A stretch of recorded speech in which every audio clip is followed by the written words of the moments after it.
Thomas M. Dykers, retired. This chapter of the Silent Service deals with one of the most daring exploits of the United Nations forces in the Korean War. It concerns not only a submarine and its crew, but some passengers that were rough, tough, and, well, I'll let you be the judge.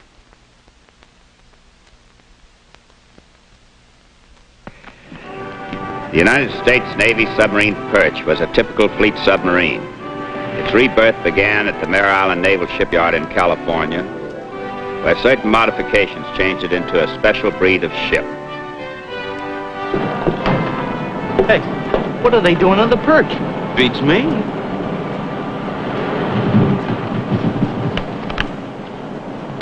Mr. Saunders?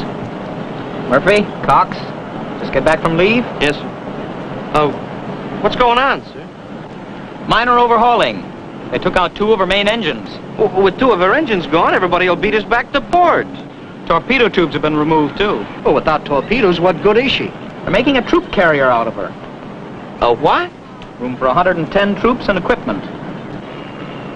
Well, it's a raw deal, Mr. Saunders. They can't do that to the best sub in the fleet.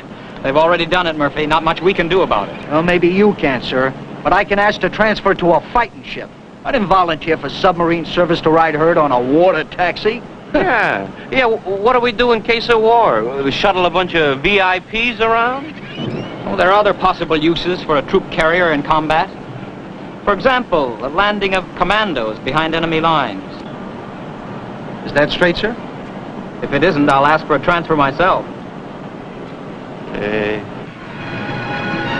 After her conversion to an underwater transport, the Perch was placed in a 1-year evaluation status. Under the command of Lieutenant Commander Robert D. Quinn, landing exercises were held in the San Diego area. A specially picked company of the 1st Marine Division became very proficient in embarking and debarking under simulated combat conditions. The numerous drills and dives soon convinced the crew that the Perch was no left-handed, dangerous freak, but had a definite role to play in any future warfare.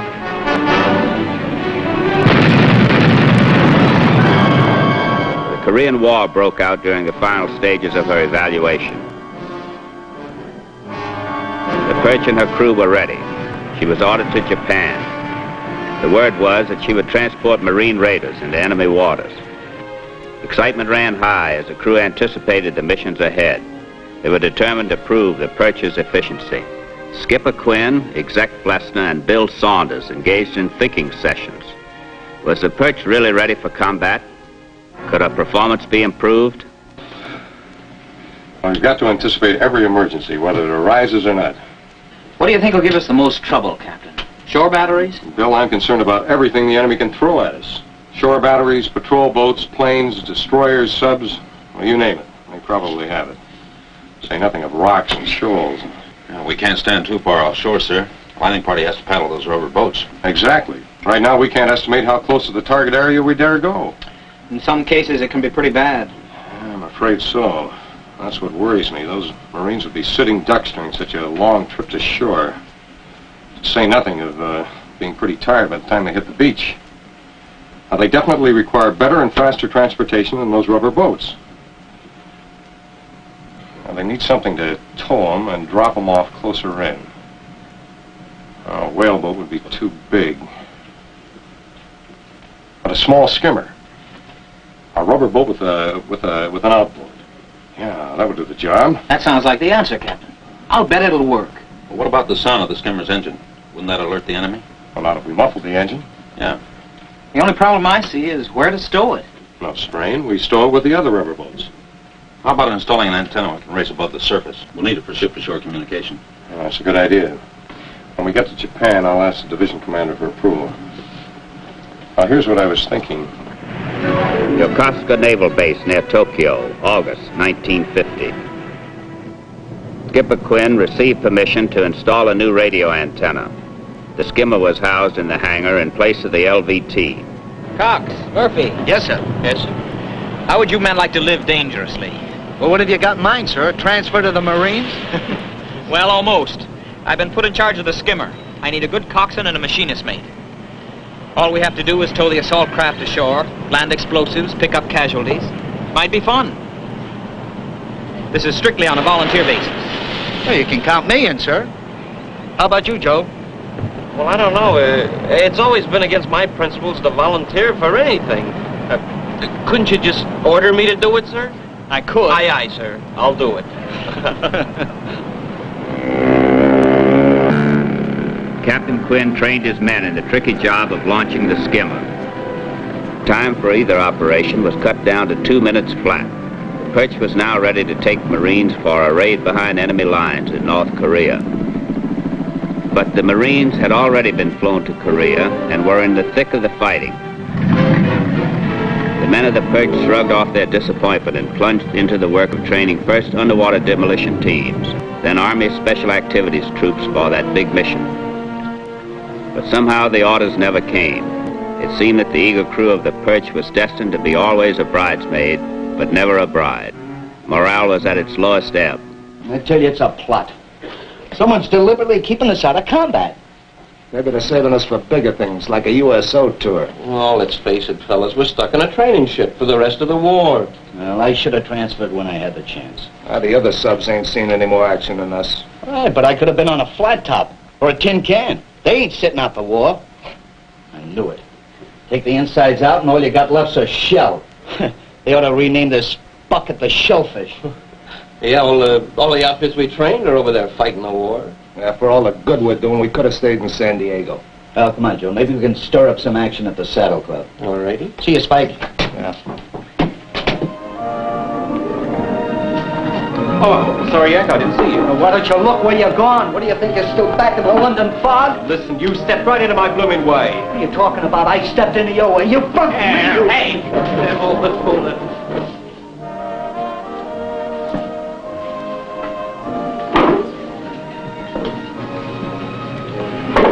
Joe, you had no right to stop me. Could have taken him easy. Oh, come on, Murph. You're just jumpy, that's all. He couldn't help it. Take no boat. Let's make a bed, Junk. This'll do you for the one I spilled. Thanks. Ogilvy's my name. Stan Ogilvy. This is Harry Craig. Craig? Murphy's the name. Phil Murphy. Cox. Hi. Have a seat. All right. Murphy, eh? Well, that accounts for the quick temper, anyway. Look, our nations are allies. Why shouldn't we be too?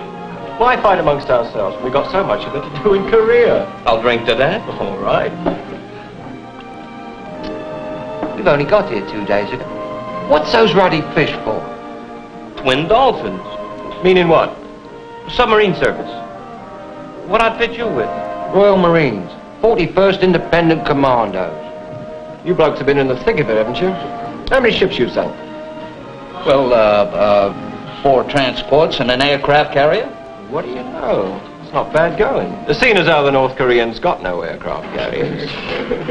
Well, it was one of our own. Well, I see you got the wit of the Irish to go with the spleen. Where in Ireland were you born, Murphy? Dublin, South Dublin. Really, no. My own father spent time in the city till birthday. He was with the army during the Revolution. With the black and tans? Well, of course. Don't tell me your father was in the rebel army. Well, sure he was. Remarkable coincidence. You know, your father and mine might have traded bullets on some dark Dublin street 30 years ago. It's amazing. It's a small world. And next time I write the governor, I'll have to tell him about this. He won't believe it. What ship you on? The Perch. Oh, we've heard of her. That's the one without the torpedoes, isn't it? Hey, that's classified information. Murphy, how'd you sink them 4 transports? With a pea shooter. Murphy, I've got a sneaking suspicion you're nothing but a blowhard. Whale of a boaster. But when it comes... You want to step in the alley? A submarine without torpedoes. It's like going to war without a gun. Come on, Joe. This guy don't want to fight. He just wants to talk us to death. See you later. Right, sir. Bye.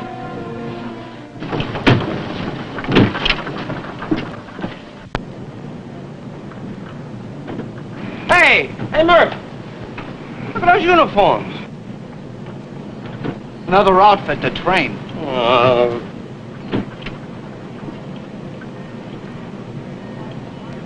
Hi, you chaps. I hear you run a ruddy rough training outfit. Did you know last night you were assigned to the Perch? Of course, old man. Well, cheerio, chaps. We must have tea together. Wise guy. What are you laughing at? 41st Royal Commando Unit attacked their training exercises with such vigor that the entire crew of the Perch, including Murphy, was impressed. In that one intensive week, the commandos became a fast-moving, hard-hitting, well-coordinated submarine raiding team.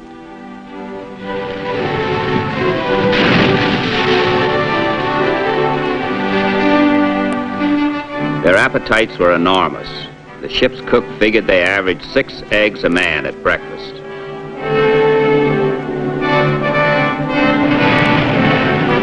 September 25th, 1950. Orders from headquarters, United Nations Command. Land raiding party in North Korea. The waiting and the training were over. An innovation in modern warfare was about to be tested.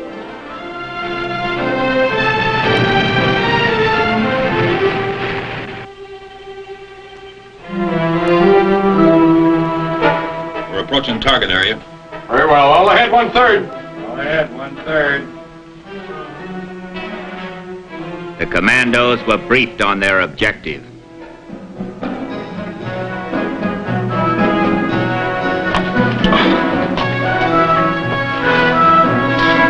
That's pretty stuffy down there with all those passengers. Oxygen content low. Commence snorkeling on one engine. It'll freshen things up. Aye, sir. See any lights? Not a thing, Captain. I'm going to surface in about an hour. I'll take over. Aye, aye, sir.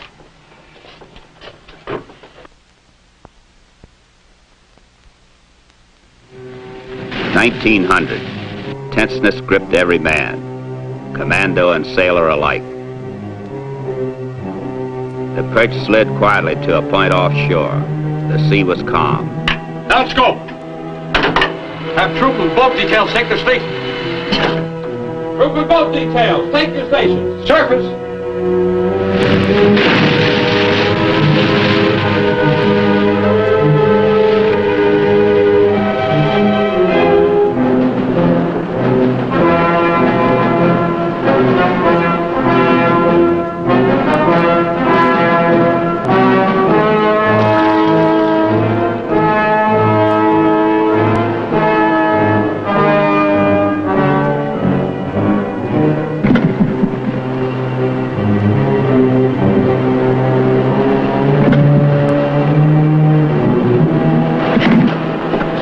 Mr. Saunders. Take out the plug and wipe it down. Aye, aye,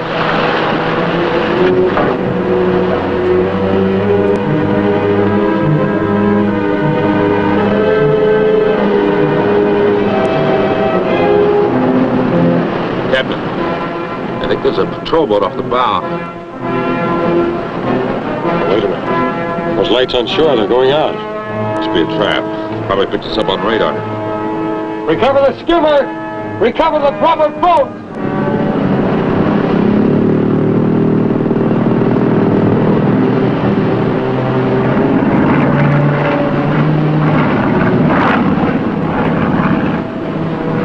Control? There's a plane overhead. Check IFF. See if it's ours. Bear a hand on deck!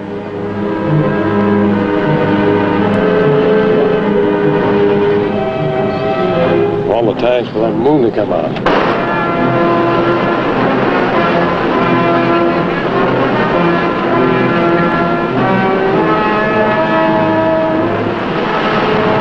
Perch, don't signal on IFF. Must be a MiG.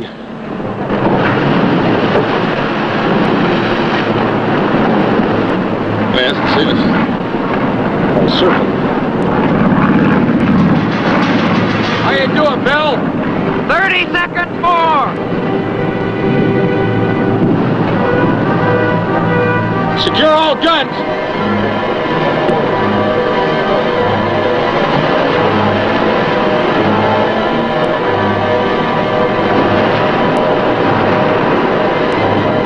Clear the bridge! Clear the bridge! Dive! Dive!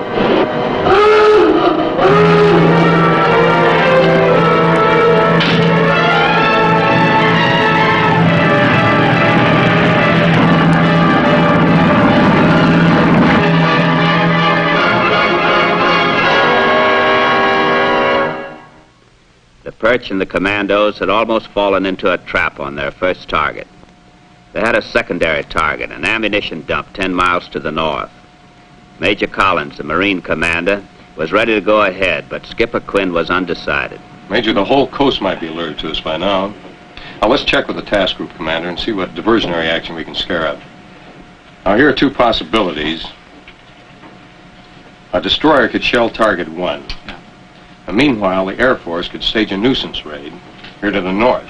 That would confuse them completely. I think you can brief your men on target 2, Major. Might as well make this trip necessary, huh? Say, Stan, is it true about that rum business? It's an old British custom. Every sailor or Marine gets a drink of rum daily, or threepence instead. Threepence? How much is that in American money? Oh, about 6 cents, I think. They can keep the money.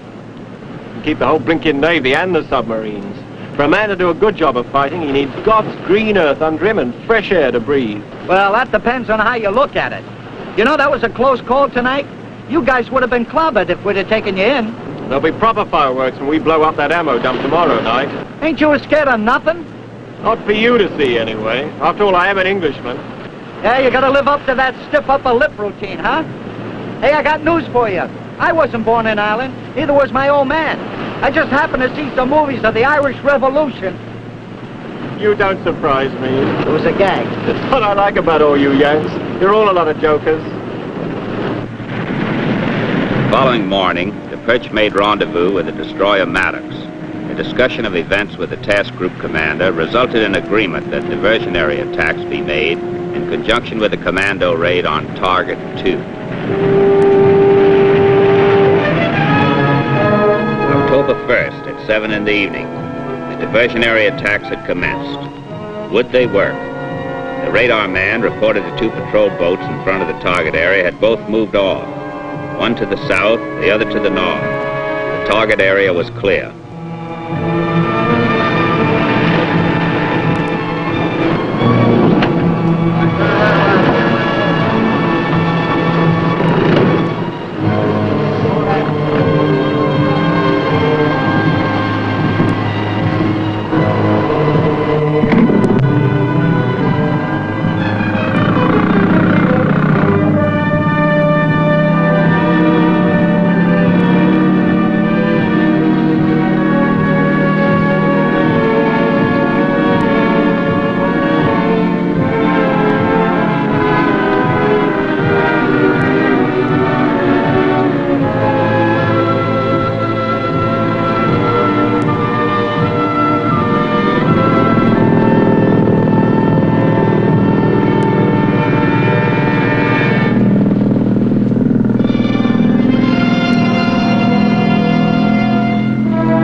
Great bunch of guys. Stand by to go in case they need us. Aye, sir.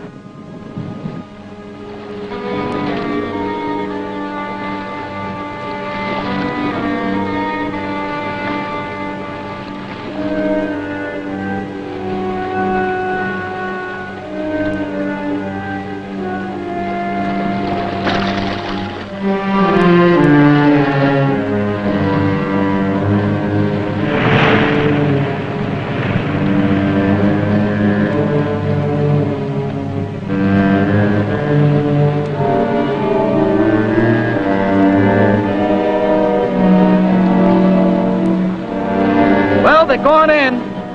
I hope there ain't any guards around. Well, getting to that ammo dump won't be too tough. Getting back's gonna be murder. Boy, they can have it. That's what Oglesby said about the submarines.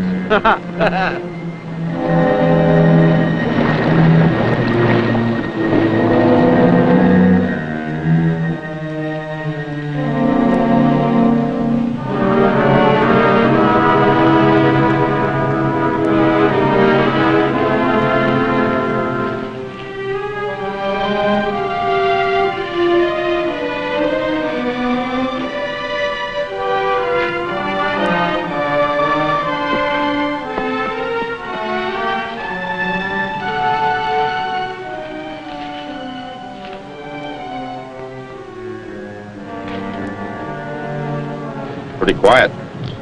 That's the way the commandos like it. Without surprise, they're dead. I didn't see him load any explosives into the skimmer. Well, they're using phosphorus grenades. Throw a few of those into an ammo dump and you've had it. I sure hope we don't have to leave those boys. It'll have to be awfully hot before we do.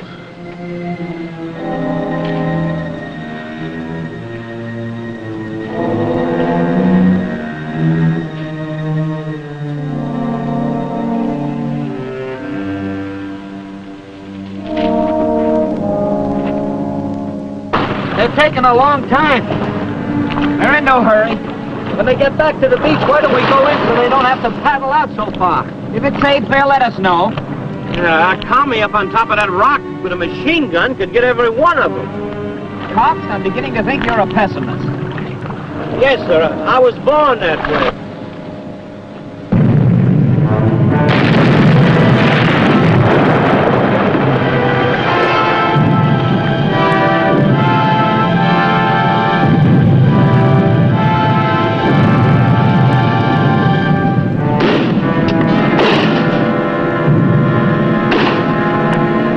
Break radio sounds? Just a minute.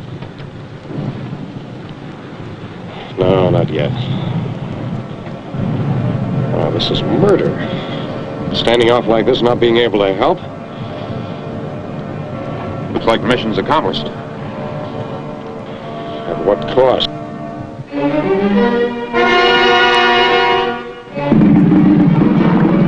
Skimmer to shore. Repeat message. Right, coming in. We're going in, Murphy, a casualty.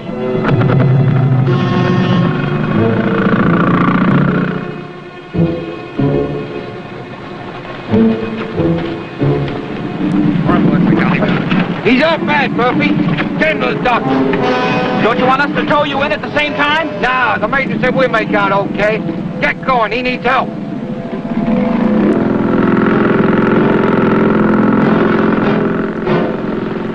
Good show, Yank.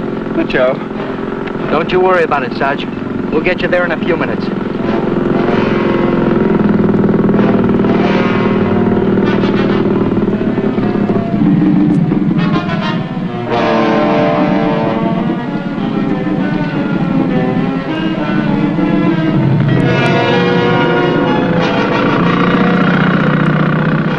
The skimmer hurried back toward the beach and took the boats in tow.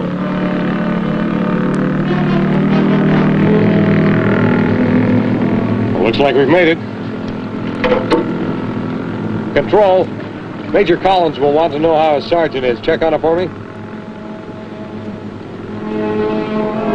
Oh. I'm sorry to hear that. Well, thanks. Sergeant Stanley Oglesby, Royal Marines, 41st Independent Commandos, was buried at sea the following morning.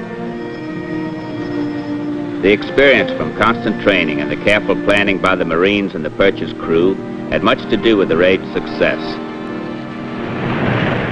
This was only the beginning for the Perch. It had fulfilled its destiny. I'll be back in a moment with our special guest.